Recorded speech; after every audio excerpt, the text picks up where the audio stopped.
Xin chào tất cả anh em. Ngày hôm nay thì có một lô hàng khoảng tầm 10 kiện hàng được nhập từ các nước châu Âu nha, Mỹ, Anh, Pháp và Đức. Đây, 1, 2, 3, 4, 5, 6, 7, 8, 9, 10 ha. Thì bên em thì giao lưu hàng chính hãng, bên em không có giao lưu hàng fake nha. Tất cả những sản phẩm bên em giao lưu ra thì cam kết chính hãng, bảo hành trọn đời ha. Cái clip này là clip khui hàng nha cả nhà, nên là em sẽ không có báo giá ở clip này. Báo giá thì anh em hãy vào những cái video mà riêng lẻ thì em có giới thiệu từng sản phẩm và báo giá chi tiết ha. Mời anh em một cây gậy.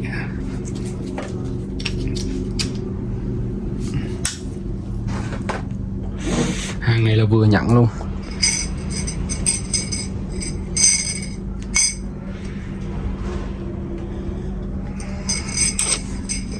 Đang uống dở cà phê. Rồi, khui cái kiện đầu tiên thì được gửi từ bên Vương quốc Anh về Việt Nam. Số điện thoại trên màn hình đó là số điện thoại chính nha. Em chỉ sử dụng một số đó thôi. Dạo này thì lừa gạt rất là nhiều, nên là anh em mua hàng thì nhớ khui hàng kiểm tra kỹ nha, trước khi mà thanh toán. Đây, chiếc đầu tiên thì wow, cái dòng Zippo Toledo.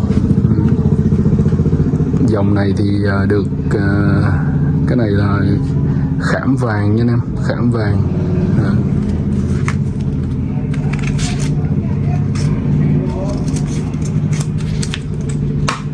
Đây, dòng Toledo này thì rất là giá trị nha. Năm 94 nè.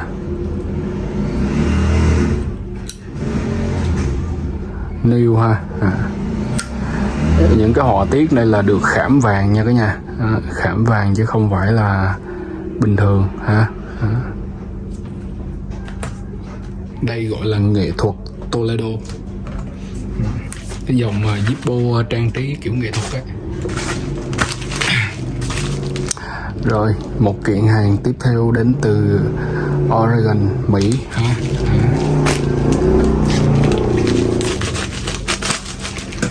Tiền ship này là tiền ship nội địa nè, là mất cái 6 đô là nó sẽ rơi vào khoảng hơn 150.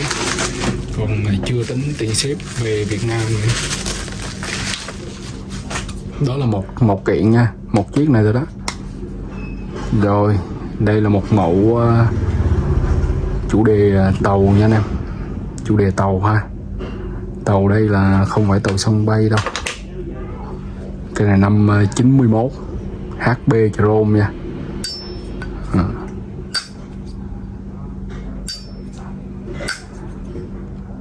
Logo rất là đẹp ha, new nha. Rồi, kiện hàng tiếp theo thì được gửi từ bên Oregon, Mỹ luôn.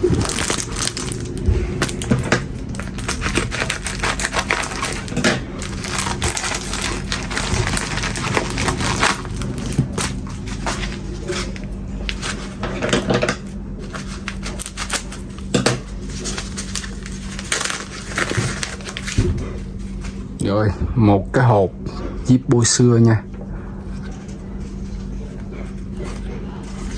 Wow, trời ơi, cái hộp nó tội thiệt chứ. Đây là một mẫu phay xước nha, phay xước Chrome, năm 1976 nha. Cái này là bụi nè, bụi anh em, năm 1976 mà nó có cái nền phay xước mịn rất là đẹp, chuẩn new ha. Khui ra là anh em mình xem trước luôn ấy, bụi bặm nè. Cái hộp này gọi là nó hơi bị mất thẩm mỹ một xíu. Cái này hộp này nó cũng làm bị lỗi nữa nè, nó cũng làm bị lỗi nữa, nó in bị lỗi từ trong hãng ha. Rồi kiện hàng này thì bên Pháp nè.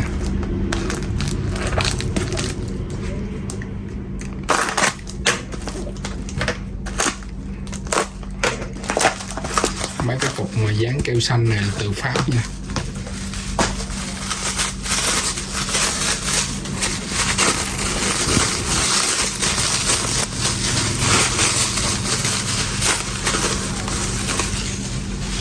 Wow, một mẫu Zippo hộp đỏ nha. Hộp này thì nó nằm ở trong cái giai đoạn thập niên 50 đến đầu thập niên 60. Châm lại cái này nè.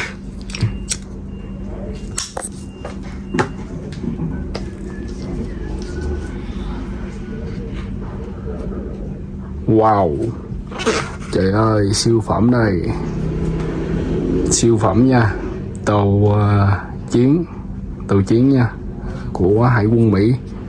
Trời ơi, nêu không biết cái nêu không, nhưng mà em chỉ show như thế này cho anh em xem thôi nè. Full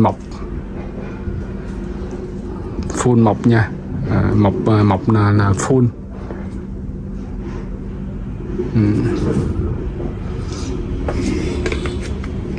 Trời, cái hộp nó đẹp anh em. Không rớt luôn à. Rồi.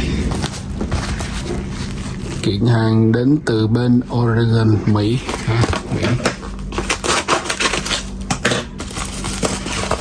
Trong quá trình anh em xem video khui hàng, nếu mà mình có thích cái sản phẩm nào thì cứ liên hệ với em nha. Chụp ảnh màn hình gửi qua Zalo ha. Này nó làm nguyên cái bọc bây giờ hết.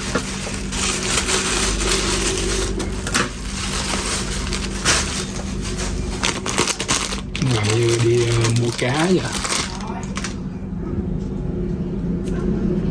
Một mẫu Zippo quân sự tuần duyên Hoa Kỳ, Oregon luôn. Năm 1978. Cây này xài rồi nè. Chết tôi rồi. Cây này xài rồi. Không biết là em mua với cái tình trạng mới hay cũ nữa, mà nó vệ sinh rồi chắc em bị lầm quá. Cây này xài rồi và vệ sinh rồi nha. Không biết là có bị lầm không, khả năng là bị lầm.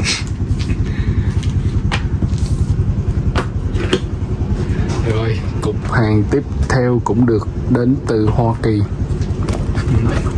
Đa phần thì Zippo thì cái nguồn gốc của nó là bên Mỹ, nên là cái nguồn hàng bên cái nguồn hàng mà em săn được là đa phần là bên Mỹ nha. Bởi vì đó là cái gốc rồi. Các nước châu Âu hay là những cái kia thì nó cũng chỉ chiếm một cái phần nào đó thôi, nó không có thể nhiều bằng thằng Mỹ được. Zippo Slim, một mẫu Zippo Slim nha. Slim tàu chiến hai mặt, năm thập niên 70. Thập niên 70 thì cây này hình như là năm 1973. Nêu nha. Slim nêu nhưng mà không có hộp nha cả nhà. Một chiếc nè, nó gói như cục kèo vậy. Rồi tiếp theo một mẫu Slim đảo Guam, năm 91 ha. New luôn nha. Hai chiếc rồi. Rồi một mẫu Slim 1977 tàu chiến John Kennedy. Ông này là vị tổng thống của nước Mỹ, Hoa Kỳ. Cây này thì cũng là chưa qua sử dụng luôn. New luôn nha.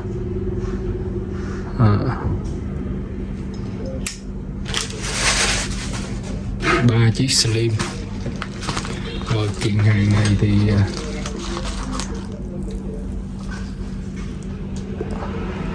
được gửi từ Pháp nha.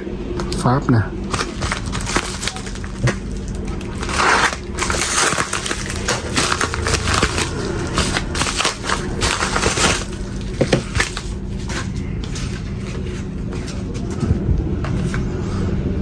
Một mẫu Zippo Chrome 1963 nha. New.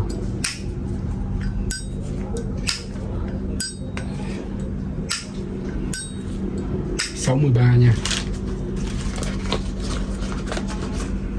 Rồi. Cây này là 1970 ha.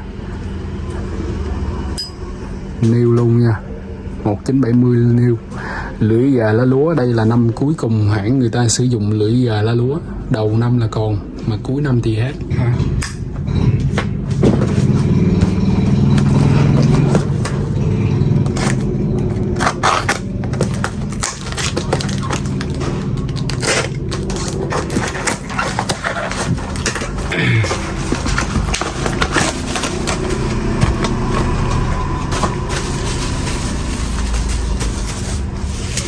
Rồi. Zippo Slim anh em. Một mẫu Zippo Slim nha. Trời ơi, đẹp quá luôn. Determined. Cái này là gì ta? Determined nè. Chủ đề cũng liên quan đến quân sự chính trị gì đây. Năm 78 nha. New nha. Giấy nè, coi dưới đây có giấy không? Thiếu một tờ giấy.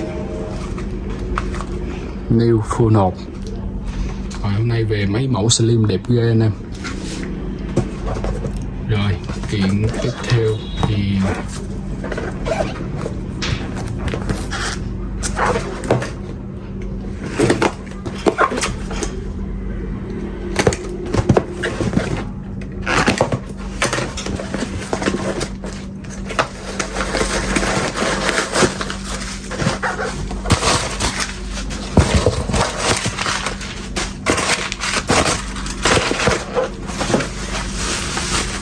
này có 2 cây,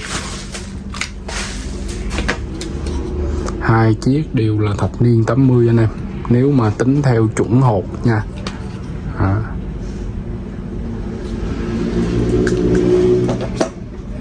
Năm 97 anh em, 97 nha, 97 new ha. Cái này năm nhiêu đây? Năm 1981 nha, hộp là sai hết. Rồi xong luôn, xài rồi. Hộp này là sai hết nha, không có đúng với năm sản xuất của hai cái. Kiện hàng này là bên Pháp.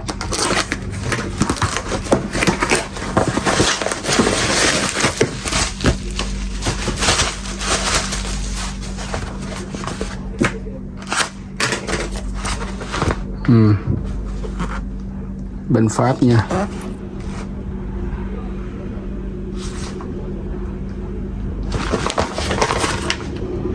Tiếng Pháp này nè.